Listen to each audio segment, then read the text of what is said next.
भक्तों, भगवान बृहस्पति देव के व्रत का बहुत ही महत्व है।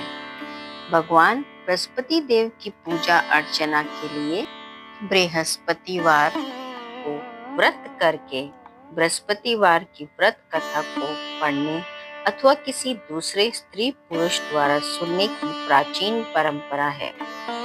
बृहस्पतिवार का व्रत करने और व्रत कथा सुनने से स्त्री पुरुषों की सभी मनोकामनाएं पूरी होती है। इस व्रत से धन संपत्ति की प्राप्ति होती है, निसंतानों को पुत्र प्राप्ति होती है, परिवार में सुख शांति बनी रहती है, सभी आनंद पूर्वक रहते हैं। आइए भक्तों, अब हम व्रत करने की विधि जान लेते हैं।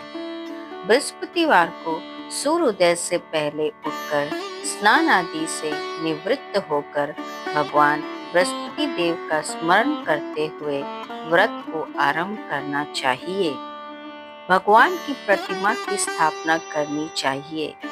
घर के समीप किसी मंदिर में जाकर भी भगवान की पूजा की जा सकती है। भगवान पूजा में पीले रंग के पुष्प और पीले रंग की सामग्री को विशेष रूप से पसंद करते हैं। इसलिए स्नान के बाद पीले रंग के वस्त्र धारण करने का विशेष महत्व बताया जाता है। पीले रंग के पुष्प, केले और पीले चंदन से भगवान बृहस्पति देव की पूजा का विधान है। बृहस्पतिवार के व्रत में उपासक को पूरे दिन में एक समय ही भोजन करना चाहिए। व्रत करने वाले पुरुष बृहस्पतिवार को दाढ़ी व सिर के बाल न कटाएं। पूजा के समय भगवान बृहस्पति देव से जो मनोकामना प्रकट की जाती है वह उस मनोकामना को पूरा करते हैं। इस व्रत में व्रत कथा पढ़ने और श्रवण करने का विशेष महत्व है। आइए भक्तों, अब हम बृहस्पति देव की व्रत कथा आरंभ करते हैं। प्राचीन समय की बात है। भारत में एक राजा राज्य करता था। वह बड़ा प्रतापी तथा दानी था। वह नित्य प्रति मंदिर में भगवत दर्शन करने जाता था। वह ब्राह्मण और गुरु की सेवा किया करता था। उसके द्वार से कोई भी याचक निराश होकर नहीं लौटता था। वह प्रत्येक गुरुवार को व्रत रखता एवं पूजन करता था। हर दिन गरीबों की सहायता करता था। परंतु ये सब बातें उसकी रानी को अच्छी नहीं लगती थी। वह ना व्रत करती और ना किसी को एक भी पैसा दान में देती थी। वह राजा से भी ऐसे करने को मना किया करती थी। एक समय की बात है कि राजा शिकार खेलने वन को चले गए। घर पर रानी और दासी थी। उस समय गुरु बृहस्पति साधु का रूप धारण कर राजा के दरवाजे पर भिक्षा मांगने आए। साधु ने रानी से भिक्षा मांगी तो कहने लगी, हे साधु महाराज, मैं इस दान पुण्य से तंग आ गई हूँ। इस कार्य के लिए तो मेरे पति देव ही बहुत है। आप इस प्रकार की कृपा करें कि सारा धन नष्ट हो जाए और मैं आराम से रह सकूं। साधु रूपी बृहस्पति देव ने कहा, हे देवी, तुम बड़ी विचित्र हो। संतान और धन से कोई दुखी नहीं होता। इसको सभी चाहते हैं। पापी भी पुत्र और धन की इच्छा करता है। अगर तुम्हारे पास अधिक धन है तो भूखे मनुष्यों को भोजन कराओ, प्याऊ लगाओ, ब्राह्मणों को दान दो, धर्मशालाएं बनाओ, कुआं तालाब, बावड़ी बाग बगीचे आदि का निर्माण कराओ तथा निर्धनों की कुंवारी कन्याओं का विवाह करवाओ। साथ ही यज्ञ आदि करो। इस प्रकार के कर्मों से आपके कुल का और आपका नाम परलोक में सार्थक होगा एवं स्वर्ग की प्राप्ति होगी। परंतु रानी साधु की इन बातों से खुश नहीं हुई। उसने कहा, हे साधु महाराज, मुझे ऐसे धन की आवश्यकता नहीं है जिसको मैं अन्य लोगों को दान दूं तथा जिसको रखने और संभालने में ही मेरा सारा समय नष्ट हो जाए। साधु ने कहा, हे देवी, यदि तुम्हारी ऐसी ही इच्छा है तो जैसे मैं तुम्हें बताता हूँ तुम वैसा ही करना। बृहस्पतिवार के दिन घर को गोबर से लीपना, अपने केशों को पीली मिट्टी से धोना, केशों को धोते समय स्नान करना, राजा से कहना वह हजामत कराए, भोजन में मांस मदिरा खाना, कपड़ा धोबी के यहाँ धुलाने डालना। इस प्रकार 7 बृहस्पतिवार करने से तुम्हारा सारा धन नष्ट हो जाएगा। ये कहकर साधु महाराज रूपी बृहस्पति देव अंतर्ध्यान हो गए। रानी ने साधु के कहे अनुसार 7 बृहस्पतिवार तक वैसा ही करने का विचार किया। साधु के बताए अनुसार एक कार्य करते हुए केवल 3 बृहस्पतिवार ही बीते थे कि उसकी समस्त धन संपत्ति नष्ट हो गई। भोजन के लिए दोनों समय परिवार तरसने लगा तथा सांसारिक भोगों से दुखी रहने लगा। तब राजा ने रानी से कहा, हे रानी, तुम यहाँ पर रहो, मैं अब परदेश जा रहा हूँ, वहाँ कोई काम धंधा करूँगा, शायद हमारा भाग्य बदल जाए। ऐसा कहकर राजा परदेश चला गया।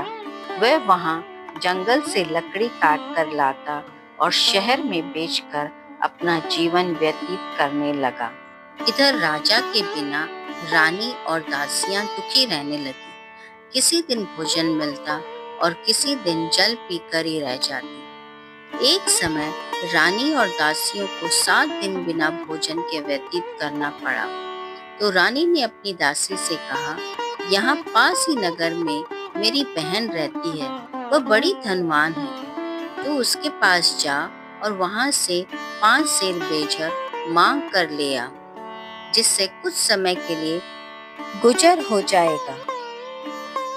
दासी रानी की बहन के पास गई। रानी की बहन उस समय पूजा कर रही थी। बृहस्पतिवार का दिन था। दासी ने रानी की बहन से कहा, हे रानी, मुझे आपकी बहन ने भेजा है, मुझे 5 सेर बेजर दे दो। दासी ने ये बात अनेक बार कही, परंतु रानी की बहन ने कोई उत्तर नहीं दिया, क्योंकि वह उस समय बृहस्पतिवार की कथा सुन रही थी। जब दासी को रानी की बहन से कोई उत्तर नहीं मिला तो वो बहुत दुखी हुई। उसे क्रोध भी आया। वह लौट कर रानी से बोली, हे रानी, आपकी बहन बहुत ही धनी स्त्री है, वह छोटे लोगों से बात भी नहीं करती। मैंने उससे कहा तो उसने कोई उत्तर नहीं दिया। मैं वापस चली आई। रानी बोली, हे दासी, इसमें उसका कोई दोष नहीं है। जब बुरे दिन आते हैं तब कोई सहारा नहीं देता। अच्छे बुरे का पता विपत्ति में ही लगता है। जो ईश्वर की इच्छा होगी वही होगा। यह सब हमारे भाग्य का दोष है। इधर रानी की बहन ने सोचा कि मेरी बहन की दासी आई थी, परंतु मैं उससे नहीं बोली, इससे वह बहुत दुखी हुई होगी। अतः कथा सुन और विष्णु भगवान का पूजन समाप्त कर वह अपनी बहन के घर आई और कहने लगी, हे बहन, मैं बृहस्पतिवार का व्रत कर रही थी। तुम्हारी दासी हमारे घर आई थी, परंतु जब कथा होती है तब तक हम लोग ना उठते हैं और ना बोलते हैं, इसीलिए मैं नहीं बोली। कहो दासी, क्यों गई थी? रानी बोली, बहन, हमारे घर अनाज नहीं था। वैसे तुमसे कोई बात छिपी नहीं है, इस कारण मैंने दासी को तुम्हारे पास 5 सेर बेजर लेने के लिए भेजा था। रानी की बहन बोली, बहन, बृहस्पति भगवान सबकी मनोकामना पूर्ण करते हैं। देखो, शायद तुम्हारे घर में अनाज रखा हो। यह सुनकर दासी घर के अंदर गई तो वहां उसे एक घड़ा बेजर का भरा मिला। उसे बड़ी हैरानी हुई, क्योंकि उसने एक एक बर्तन देख लिया था। उसने बाहर आकर रानी को बताया। दासी अपनी रानी को कहने लगी, हे रानी, देखो, वैसे हमको जब अन्न नहीं मिलता तो हम रोज व्रत ही तो करते हैं। अगर इनसे व्रत की विधि और कथा पूछ ली जाए तो उसे हम भी किया करेंगे। दासी के कहने पर रानी ने अपनी बहन से बृहस्पतिवार व्रत के बारे में पूछा।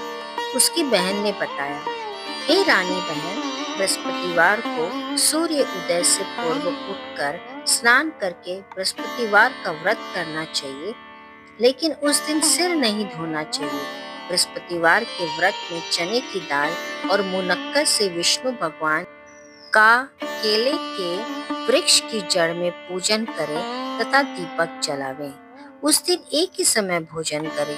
भोजन पीले खाद्य पदार्थ का करें तथा कथा सुने।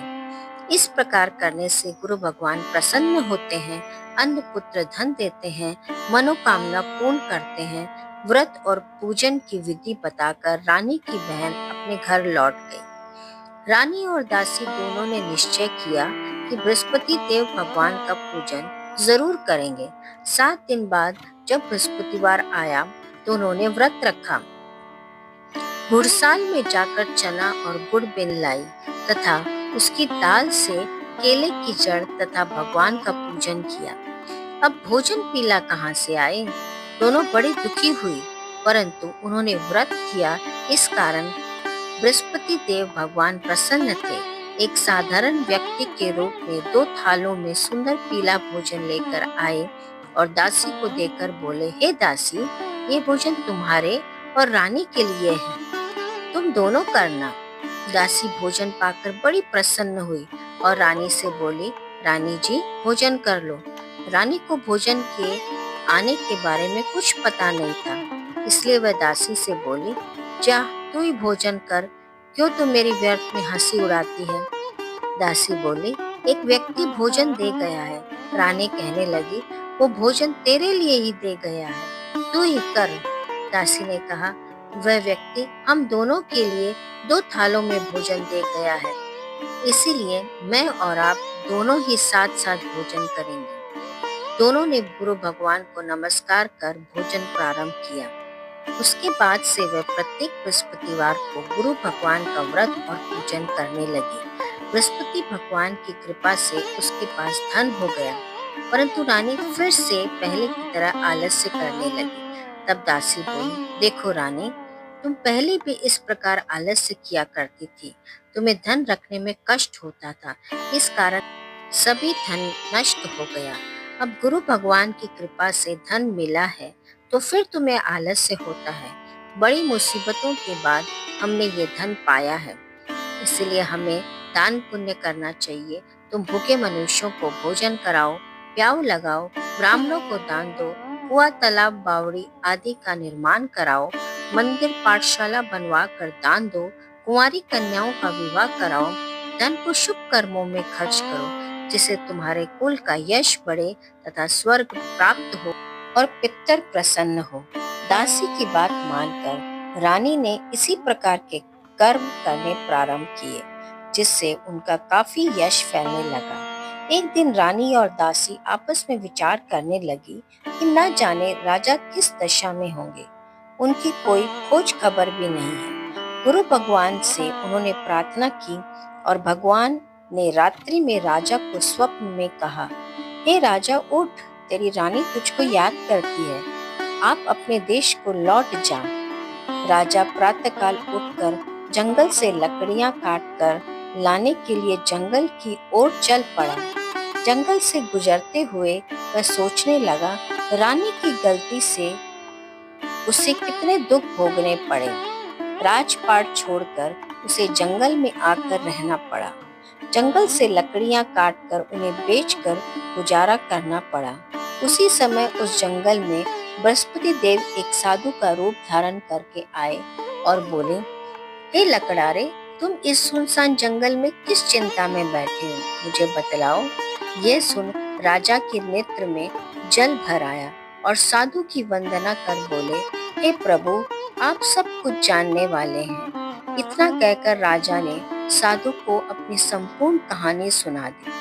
महात्मा दयालु होते हैं। वह राजा से बोले, हे राजा, तुम्हारी पत्नी ने बृहस्पति देव के प्रति अपराध किया था जिसके कारण तुम्हारी ये दशा हुई। अब तुम किसी प्रकार की चिंता मत करो, भगवान तुम्हें पहले से अधिक धन देंगे। देखो, तुम्हारी पत्नी ने भी बृहस्पतिवार का व्रत प्रारंभ कर दिया है। अब तुम भी बृहस्पतिवार का व्रत करके चने की दाल व गुड़ जल के लोटे में डालकर केले का पूजन करो। फिर कथा कहो या सुनो, भगवान तुम्हारी सब मनोकामनाओं को पूर्ण करेंगे। साधु को प्रसन्न देखकर राजा बोले, हे प्रभु, मुझे लकड़ी बेचकर इतना पैसा कहाँ मिलता है जिससे भोजन के उपरांत कुछ बचा सकूं? मैंने रात्रि में अपनी रानी को व्याकुल देखा था। मेरे पास कोई साधन नहीं है जिससे समाचार जान सकूं। फिर मैं बृहस्पति देव की क्या कहानी कहूँ, मुझे कुछ भी नहीं मालूम। साधु ने कहा, हे राजा, तुम किसी बात की चिंता मत करो। बृहस्पतिवार के दिन तुम रोजाना की तरह लकड़ियां लेकर शहर में जाओ। तुम्हें रोज से दुगना धन प्राप्त होगा, जिससे तुम भली भांति भोजन कर लोगे तथा बृहस्पति देव की पूजा का सामान भी आ जाएगा। बृहस्पति देव की कथा इस प्रकार से है। बृहस्पति देव की कथा। प्राचीन काल में एक बहुत ही निर्धन ब्राह्मण था। उसकी कोई संतान नहीं थी। वह नित्य पूजा पाठ करता, परंतु उसकी स्त्री बहुत मलिनता के साथ रहती थी। वह ना स्नान करती, न किसी देवता का पूजन करती। प्रातः काल उठते ही सर्वप्रथम भोजन करती, बाद में कोई अन्य कार्य करती। ब्राह्मण देवता बहुत दुखी रहते थे। पत्नी को बहुत समझाते, किंतु उसका कोई परिणाम न निकलता। भगवान की कृपा से ब्राह्मण की स्त्री को कन्या उत्पन्न हुई। वह कन्या अपने पिता के घर में बड़ी होने लगी। वह बालिका प्रातः स्नान करके भगवान विष्णु का जप करती। वह बचपन से ही बृहस्पतिवार का व्रत भी करने लगे।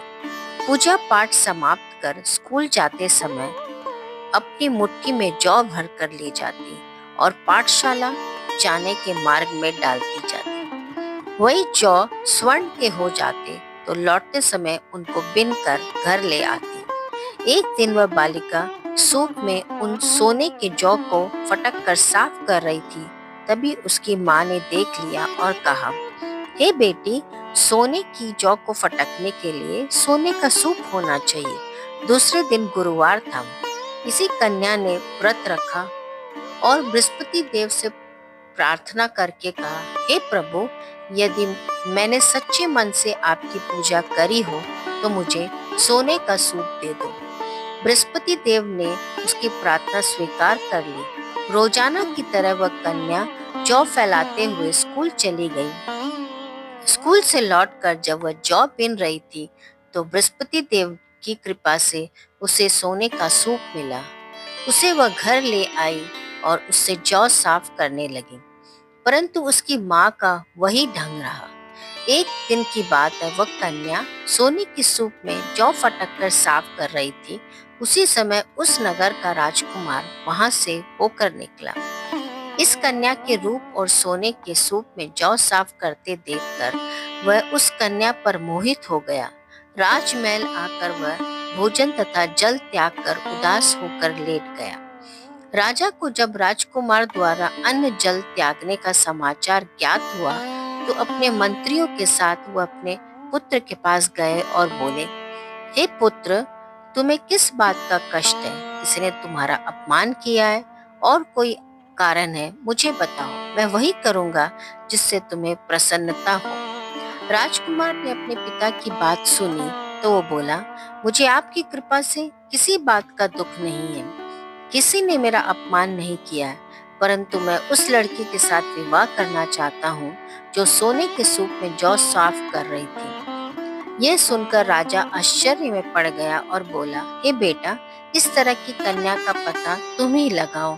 मैं उसके साथ तुम्हारा विवाह अवश्य ही करवा दूंगा। राजकुमार ने राजा को उस लड़की के बारे में बताया। मंत्री उस लड़की के घर गए और राजा का आदेश ब्राह्मण को सुनाया। कुछ ही दिन बाद ब्राह्मण की कन्या का विवाह राजकुमार के साथ संपन्न हो गया। कन्या के घर से जाते ही ब्राह्मण देवता के घर में पहले की भांति गरीबी का निवास हो गया। अब भोजन के लिए भी अन्न बड़ी मुश्किल से मिलता था। एक दिन दुखी होकर ब्राह्मण अपनी पुत्री से मिलने गया। बेटी ने पिता की दुखी अवस्था को देखा और अपनी माँ का समाचार पूछा। ब्राह्मण ने सभी हाल कहा। कन्या ने बहुत सा धन देकर अपने पिता को विदा कर दिया। इस तरह ब्राह्मण का कुछ समय सुखपूर्वक व्यतीत हो गया, लेकिन कुछ दिन बाद फिर वही हाल हो गया। ब्राह्मण फिर अपनी कन्या के यहाँ गया और सभी हाल कहा तो पुत्री बोली, हे पिताजी, आप माताजी को यहाँ लिवा लाओ। मैं उन्हें वह विधि बता दूंगी जिससे गरीबी दूर हो जाए। ब्राह्मण देवता अपनी स्त्री को साथ लेकर अपनी पुत्री के पास राजमहल पहुंचे तो पुत्री अपनी माँ को समझाने लगी, हे माँ, तुम प्रातःकाल उठकर प्रथम स्नान आदि करके विष्णु भगवान का पूजन करो, तब सब दरिद्रता दूर हो जाएगी। परंतु उसकी माँ ने उसकी एक बात नहीं मानी। वह प्रातःकाल उठकर अपनी पुत्री का बचा जूठन खा लेती थी। एक दिन उसकी पुत्री को बहुत गुस्सा आया। उसने एक रात एक कोठरी से सारा सामान निकाल दिया और अपनी माँ को उसमें बंद कर दिया।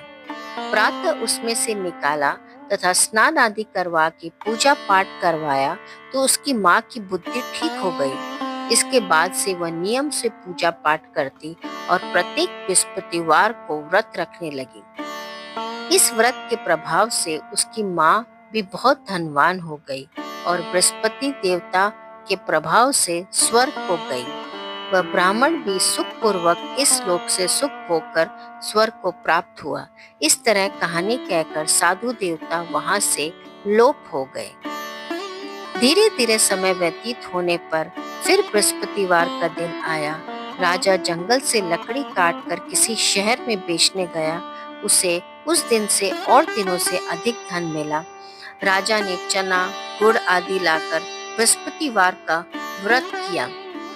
उस दिन से उसके सभी क्लेश दूर हो गए।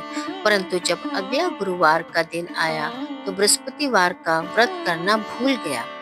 इस कारण बृहस्पति भगवान नाराज हो गए। उस दिन से उस नगर के राजा ने विशाल यज्ञ का आयोजन किया तथा अपने समस्त राज्य में घोषणा करवा दी कि कोई भी मनुष्य अपने घर में भोजन ना बनाए तथा आग भी ना जलाए। समस्त लोग मेरे यहाँ भोजन करने आवे। इस आज्ञा का जो ना मानेगा उसे फांसी की सजा दी जाएगी। राजा के आज्ञानुसार राज्य के सभी वासी राजा के भोज में सम्मिलित हुए, लेकिन लकड़ारा कुछ देर से पहुंचा, इसलिए राजा उसको अपने साथ महल में ले गए। जब राजा लकड़ारे को भोजन करा रहे थे तब रानी की दृष्टि उस खूंटी पर पड़ी जिस पर उनका हार लटका हुआ था। उसे हार खूंटी पर लटका दिखाई नहीं दिया। रानी को निश्चय हो गया कि मेरा हार इसी लकड़ारे ने चुरा लिया है। उसी समय सैनिक बुलवाकर उसको जेल खाने में डलवा दिया। जब लकड़ारा जेल खाने में गया तो बहुत दुखी होकर विचार करने लगा कि ना जाने कौन से पूर्व जन्म के कर्म है कि मुझे ये सब दुख प्राप्त हुआ है, और उसी साधु को याद करने लगा जो जंगल में मिला था। तत्काल बृहस्पति देव साधु के रूप में प्रकट हो गए और उसकी दशा को देखकर कहने लगे, अरे मूर्ख, तूने बृहस्पति देव की कथा नहीं की, इसी कारण से तुझे दुख प्राप्त हुआ है। अब चिंता मत कर, बृहस्पतिवार को जेल खाने के दरवाजे पर 4 पैसे पड़े मिलेंगे, उनसे तू बृहस्पति देव की पूजन करना, तेरे सभी कष्ट दूर हो जाएंगे।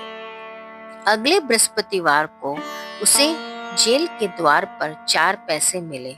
राजा ने पूजा का सामान मंगवाकर कथा कही और प्रसाद बांटा। उसी रात्रि को बृहस्पति देव ने उस नगर के राजा को स्वप्न में कहा, हे राजा, तूने जिस आदमी को जेल खाने में बंद कर दिया है वह निर्दोष है, वह राजा है, उसे छोड़ देना। रानी का हार उसी खूंटी पर लटका हुआ है। अगर तू ऐसा नहीं करेगा तो मैं तेरे राज्य को नष्ट कर दूंगा।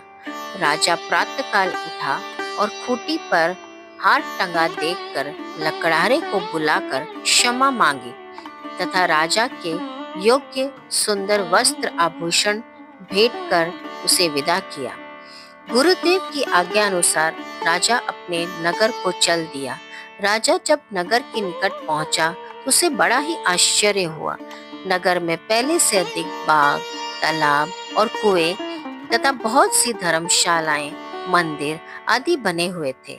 राजा ने पूछा कि ये किसका बाग और धर्मशाला है? तब नगर के सब लोग कहने लगे, ये सब रानी और दासी द्वारा बनाए गए हैं। राजा को आश्चर्य हुआ और गुस्सा भी आया। जब रानी ने खबर सुनी कि राजा आ रहे हैं तो उसने अपनी दासी से कहा, हे दासी देख, राजा हमको कितनी बुरी हालत में छोड़ गए थे। वह हमारी ऐसी हालत देखकर लौट न जाए, इसलिए तू दरवाजे पे खड़ी हो जा। रानी की आज्ञा अनुसार दासी दरवाजे पर खड़ी हो गई। जब राजा आए तो उन्हें अपने साथ महल में लिवा लाई। राजा ने क्रोध करके अपनी तलवार निकाली और रानी से पूछने लगा, बताओ ये धन तुम्हें कैसे प्राप्त हुआ? तब रानी ने बतलाया, हमें ये सब धन बृहस्पति देव के व्रत के प्रभाव से प्राप्त हुआ। राजा ने तब निश्चय किया कि 7 रोज बाद सभी बृहस्पति देव का पूजन करते हैं, परंतु मैं रोजाना दिन में 3 बार कथा कहा करूंगा तथा रोज व्रत किया करूंगा। अब हर समय राजा के दुपट्टे में चने की दाल बंधी रहती तथा दिन में 3 बार कथा कहता। एक रोज राजा ने विचार किया कि चले अपनी बहन के यहाँ हो आए। इस तरह का निश्चय कर राजा घोड़े पर सवार हो अपनी बहन के यहाँ चल दिया।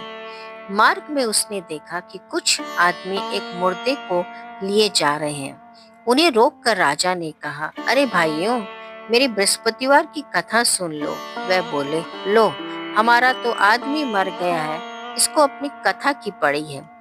परंतु कुछ आदमी बोले, अच्छा कहो, हम तुम्हारी कथा सुनेंगे। राजा ने दाल निकाली और कथा कहानी शुरू कर दी। जब कथा आधी हुई, मुर्दा हिलने लगा और जब कथा समाप्त हुई तब राम राम करते हुए वह मुर्दा खड़ा हो गया। राजा आगे बढ़ा। उसे चलते चलते शाम हो गई। आगे मार्ग में उसे एक किसान खेत में हल चलाता मिला।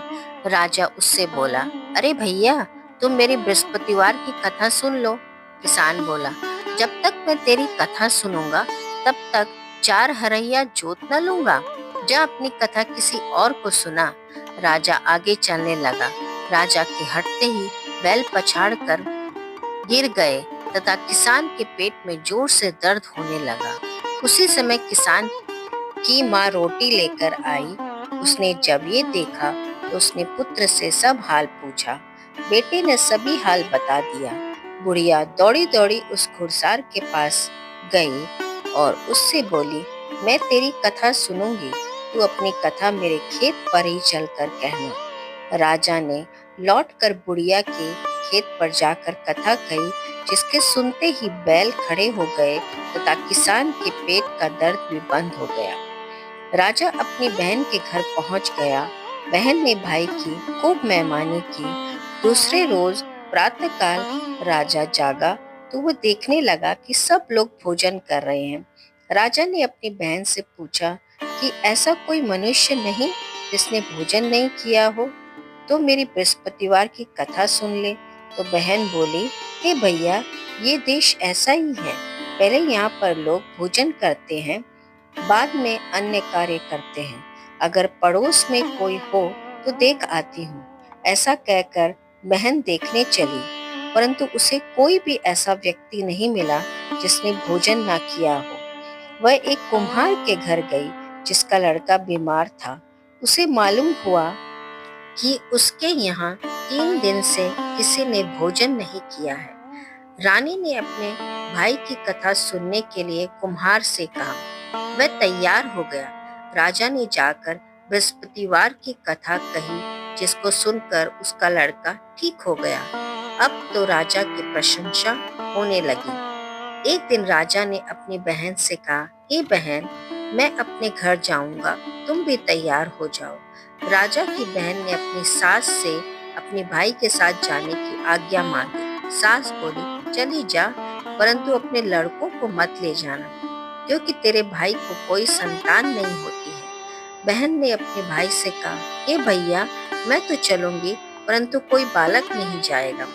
राजा ने कहा, जब कोई बालक नहीं चलेगा, तब तुम जाकर क्या करोगी? दुखी मन से राजा अपने घर को लौट आया। राजा ने अपनी रानी से कहा, हमने संतान है, इसलिए कोई हमारे घर आना पसंद नहीं करता। इतना कहकर वह बिना भोजन आदि किए शैया पर लेट गया। रानी बोली, हे प्रभु, बृहस्पति देव ने हमें सब कुछ दिया है, वह हमें संतान भी अवश्य देंगे। उसी रात बृहस्पति देव ने राजा को स्वप्न में कहा, हे राजा, उठ, सभी सोच त्याग दे, तेरी रानी गर्भवती है। राजा को ये जानकर बड़ी प्रसन्नता हुई। 9वें महीने रानी के गर्भ से एक सुंदर पुत्र पैदा हुआ। जब राजा की बहन ने ये शुभ समाचार सुना तो बहुत खुश हुई तथा बधाई लेकर अपने भाई के यहाँ आई। तभी रानी ने कहा, घोड़ा चढ़कर आई हो कि गधा चढ़कर? राजा की बहन बोली, भाई, मैं इस प्रकार न कहती तो तुम्हें औलाद कैसे मिलती? बृहस्पति देव ऐसे ही हैं, जिसके मन में जो कामनाएं रहती है सभी पूर्ण करते हैं। जो सद्भावना पूर्वक बृहस्पतिवार का व्रत करता है एवं पढ़ता है अथवा सुनाता है और दूसरों को सुनता है, बृहस्पति देव उनकी सभी मनोकामना पूर्ण करते हैं। बृहस्पति देव उनकी सदैव रक्षा करते हैं। जो संसार में सद्भावना व सच्चे हृदय से बृहस्पति देव का पूजन करते हैं, उनकी सभी मनोकामनाएं उसी प्रकार पूर्ण होती है जैसे रानी और राजा ने बृहस्पति देव की कथा का गुणगान किया। उनकी सभी इच्छाएं बृहस्पति देव ने पूर्ण की थी। मनुष्य को हृदय से उनका मनन करते हुए जय जयकार करना चाहिए। बृहस्पति देव की जय हो। भक्तों, ये थी बृहस्पतिवार की व्रत कथा।